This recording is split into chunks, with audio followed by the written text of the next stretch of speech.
इस शिक्षक दिवस पर, इसके शुभ अवसर पर यहाँ उपस्थित सभी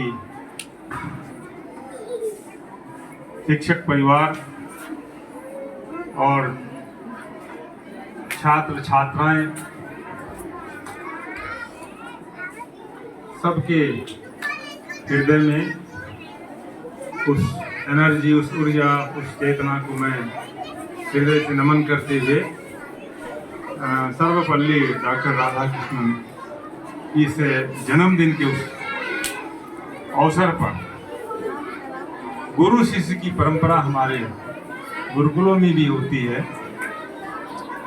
शिक्षक दिवस पर जो आप लोगों को यहाँ अभी संकल्प प्रतिज्ञा दिलवाया गया है, दाहिना हाथ आगे करके, जिनके ऊपर जिम्मेदारियां दी गई हैं कि सबको किस किस जिम्मेदारियों का निर्वाह करना है, इसी तरीके से हम लोग भी गुरुकुल में गए तो गुरु जी के सानिध्य में रहकर शिक्षा अर्जित किए और सबको अलग अलग दायित्व जिम्मेदारियों से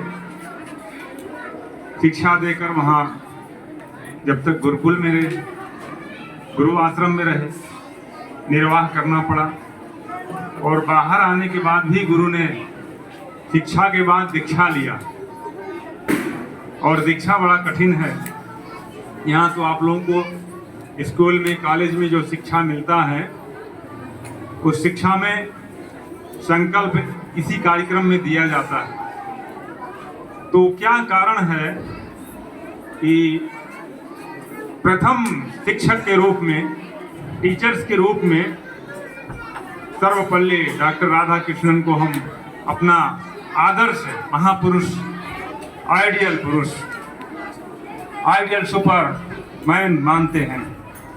क्यों कि हर व्यक्ति, चाहे स्त्री हो चाहे पुरुष, जब तक इस धरती पर है, जब तक उसका जीवन है इस जगत में, उसको किसी न किसी स्कूल में, शिक्षण संस्थानों में, कॉलेज में पढ़ाई करनी पड़ती है। लेकिन उस पढ़ाई के दौरान आपको एक आदर्श बनने की भी शिक्षा दी जाती है। उस आदर्श बनने में, एक आइडियोलॉजिकल सुपरमैन बनने में बहुत बड़ी भूमिका आपके टीचर्स की है, गुरु की है। हालांकि टीचर्स शब्द में और गुरु शब्द में थोड़ा डिफरेंस है, अंतर है।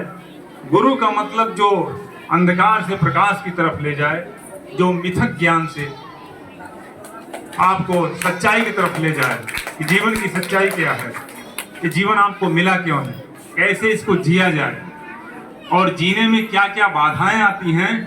गुरु अपने जीवन के अनुभवों से आपको संवारता है, सजाता है, ताकि बाहर जाकर आप, जब आप बड़े होंगे, अर्थात आपके ऊपर परिवार की, समाज की, देश की जिम्मेदारी जब आएगी, तो उस लायक आप तैयार हो जाओ यहाँ से।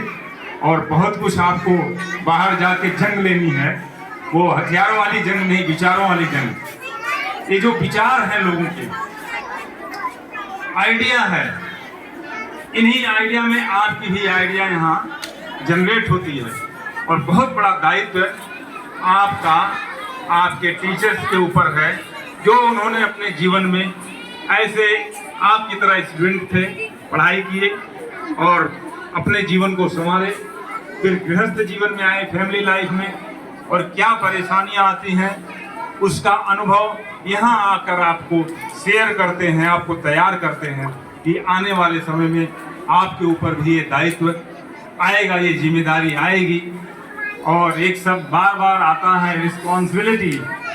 तो देखिए, ये बहुत ऊंचा वर्ड है रिस्पॉन्सिबिलिटी, छोटा मोटा नहीं। इसको संस्कृत में बोलते हैं, योगेश्वर श्री कृष्ण ने रिस्पॉन्सिबिलिटी को अपने गीता में संदेश दिया, विकर्म। 3 प्रकार का कर्म होता है, कर्म, अकर्म, विकर्म। तो विकर्म का मतलब कि कर्म करते हुए फल की चेष्टा ना हो कि फल कैसा होगा, क्या होगा, लेकिन ये आपको अनुभव हो कि जो मैं कर्म कर रहा हूँ वो कर्म सही मार्ग पर, सही रास्ते पर है।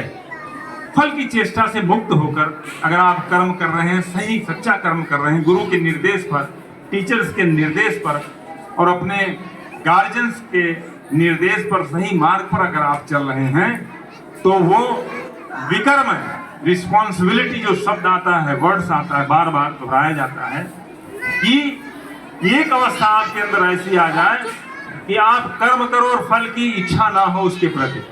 पढ़ाई कर रहे हो, मेहनत से पढ़ाई करो, लेकिन जब एग्जाम में आप बैठते हो, पेपर देते हो, तो ये मन में भय ना हो कि इसका रिजल्ट क्या होगा, कितना हमको अंक मिलेगा, हम फर्स्ट क्लास होंगे कि सेकेंड क्लास। इस विचारधारा से मुक्त होकर आप पेपर दो, परीक्षा दो, एग्जाम दो, लेकिन तैयारी भी उतने ही समर्पण के साथ, उतने ही तपस्या के साथ। स्टूडेंट लाइफ एक बहुत बड़ी तपस्या है, एक बहुत बड़ा तप है जीवन का, इसमें आपको तपना पड़ेगा। इसलिए वो तपस्या और तप आपको कहां से मिलता है? आपके प्रथम गुरु, प्रथम टीचर से। दुनिया का सबसे महान उपाधि जिसको मिली, माँ। माँ से बड़ा कोई टीचर नहीं इस धरती पर। मदर, प्रथम गुरु। इसलिए हमारे गुरुकुलों में भी हम लोगों को शिक्षा दी गई, और उपनिषद, गीता, वेद, उपांग में जो भी श्लोक आया उसमें माँ को महान टीचर्स कहा गया। माँ जैसी कोई टीचर नहीं धरती पर है। गर्भकाल से लेकर और जीवन पर्यंत अगर जब तक है, वो एक पुत्र और पुत्री को, अपने बच्चे को बच्चे ही जैसा दिखती है। आप चाहे डीएम हो जाए, एसपी हो जाए, बहुत बड़े पद प्रतिष्ठा वाले हो जाएं, लेकिन माँ के सामने बच्चे ही जैसा आप दिखोगे। और वो अपने अंदर से जो प्रतिभा होती है उसकी, जो उसका स्किल पावर होता है, जो निर्माण होता है, फाउंडेशन बेस जो होता है, वो अपने बच्चे को पूरा समर्पित कर देती है। अपने से भी आगे महान बनने की प्रेरणा माँ अपने गर्भ काल से देती है बच्चे को। इसलिए हमारे यहाँ गर्भ काल में एक संस्कार, 16 संस्कार हैं हिंदू सनातन में। तो 55 संस्कार बच्चे को माँ गर्भ काल से ही देती है। उसमें हवन यज्ञ होता है, मंत्रों का उच्चारण होता है, और उसके बाद वो बच्चा 9 महीने गर्भ में कैसे पलता है, उसकी शिक्षा दीक्षा माँ के दायित्व पर निर्भर है। एक बात जान लो आप लोग कि 9 महीने में जो निर्माण आपका होता है, एक माँ, एक मदर जो आपका निर्माण करती है, वो उसके पूरा चारित्रिक व्यवहारिक जीवन पर आधारित है। वो कैसा भोजन करती है, कैसा व्यवहार करती है, उसी में आपकी तैयारी होती है, और वहीं से तय हो जाता है कि आपको क्या बनना है। ये पूरा वैज्ञानिक रिसर्च आ गया है, पूरा world medical clinical trial system में ये टेस्टिंग हुआ है, जो हमारे उपनिषद में, हमारे ग्रंथों में ये सारी चीजें आई। आज उस पर रिसर्च हो रहा है कि एक माँ एक बच्चे को क्या बनाना चाहती है, वो गर्भकाल से ही उसका सब क्लियर हो जाता है, और बाहर आकर आपको खाली इतना ही करना है कि स्किल डेवलपमेंट, IQ लेवल आपको माँ के गर्भ से ही मिल जाता है। वो जेनेटिकली है, वो आपको उसमें परिवर्तन नहीं हो सकता, वो DNA में उतना सेट हो जाता है, RNA और DNA में। वही आपको हमारे भाषा में संस्कार कहा गया। माँ के गर्भ में जो संस्कार आपको मिल गया, वो आपको बाहर जाकर बिगड़ने वाला नहीं है, लेकिन आपके ब्रेन का जो स्किल पावर है, वो आपके कॉलेज में, आपके स्कूल में, आपके टीचर्स जिनको हम गुरु कहते हैं, हमारे गुरुकुलों में गुरु एक बड़ा पद होता है, और उसके नीचे आचार्य होते हैं, आचार्य के ऊपर गुरु होते हैं। ऐसे यहाँ भी हैं, टीचर्स हैं, उसके बाद प्रिंसिपल हैं, फिर मैनेजर हैं, अलग अलग पद हैं, ऐसे गुरुकुलों में होता है।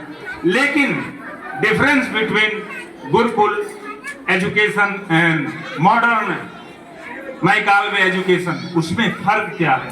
तो गुरुकुल में देखो, एक वर्ष में 1 ईयर 1 सब्जेक्ट पढ़ाई जाती है, और जब तक बच्चा 18 साल का होगा उसको 18 सब्जेक्ट उसको पढ़ा दिया जाता। मैथमेटिक्स सिर्फ 1 ईयर पढ़ाया जाएगा, कोई सब्जेक्ट नहीं पढ़ाया जाएगा। अगर उसको ज्योग्राफी पढ़ाया जा रहा तो 1 ईयर पढ़ाया जाएगा। पूरे बच्चे को तैयार किया जाता है एक एक विषय, एक एक सब्जेक्ट में।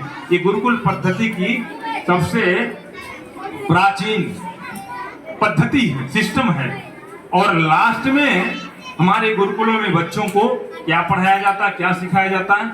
वो है स्पिरिचुअल साइंस, आत्मविज्ञान। एक है आपका बाहर का मटेरियल साइंस, जो विषयों में आप पढ़ते हो, अलग अलग सब्जेक्ट में पढ़ाया जाता है, अलग अलग विषयों में पढ़ाया जाता है। लेकिन एक सब्जेक्ट है स्पिरिचुअल साइंस, आत्मविज्ञान। ये शरीर जिससे बना है ये मटेरियल साइंस से बना है। अलग अलग मिनरल्स, विटामिन, धातुओं से निर्मित है। ये पंच तत्वों से निर्मित है। इसमें अग्नि तत्व है, वायु तत्व है, इसमें और धरती का तत्व है। जितने भी मिनरल्स हैं, विटामिन हैं, जल है, पानी से निर्मित है। लेकिन पांचवा तत्व जो है वो स्पिरिचुअल वर्ड से आया है, आपकी चेतना, आपकी आत्मा वर्ड से, जिसकी कोई आज तक रिसर्च साइंस नहीं कर पाया। अनुभव होता है कि कोई एक शक्ति, एक एनर्जी, एक ऊर्जा आपके बॉडी में है और वही आपको संचालित कर रही है। उसका जो अंदर एक रूप है, रंग है, कोई देखा नहीं है, वो अनुभव में आता है। वो अनुभव कैसे होता है? तो गुरुकुलों में लास्ट में हमको मेडिटेशन करवाया जाता है, ध्यान। ध्यान क्या है?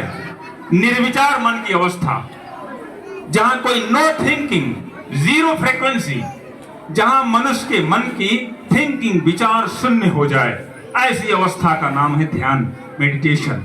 और वो शून्यता में आपको अंतर, आपके अंतर हृदय में, आपके बॉडी के अंदर जो भी पार्ट्स हैं, जो भी अंग हैं, जो भी अंदर शक्तियां हैं, वो आपको अनुभव में आती हैं, दिखाई देती है। पूरा स्कैनिंग पावर आ जाता है और अंदर से लेके बाहर तक पूरे वर्ड्स का स्कैनिंग पावर। आप थर्ड आई कॉन्सेप्ट, जब तीसरी नेत्र आपकी आंख खुलती है, वो है ध्यान के माध्यम से।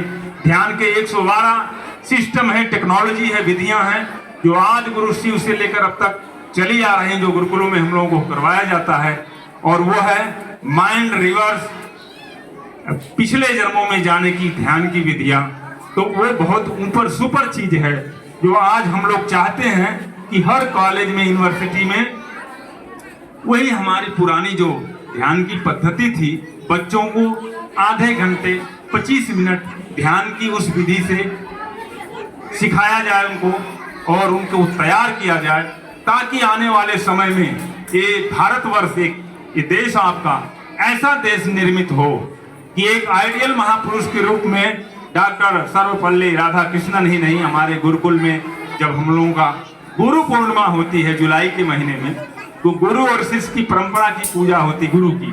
तो महर्षि व्यास प्रथम गुरु हैं हमारे, जो 4 वेद और वेदांग की रचना किए। तो उनको हम लोग उनका सम्मान करते हैं। पूजा का मतलब सम्मान करना।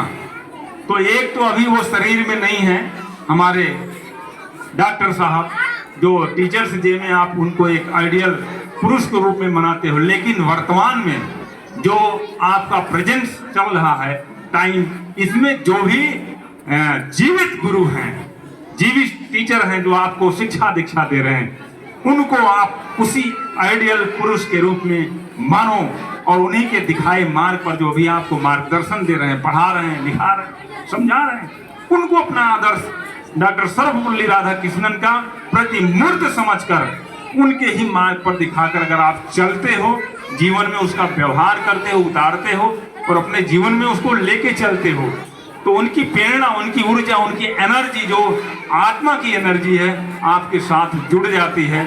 जितने भी गुरु सत्ता है, शरीर छोड़े हैं, अगर आप सही मार्ग पे चल रहे हो तो सबका आशीर्वाद आपको मिलता है।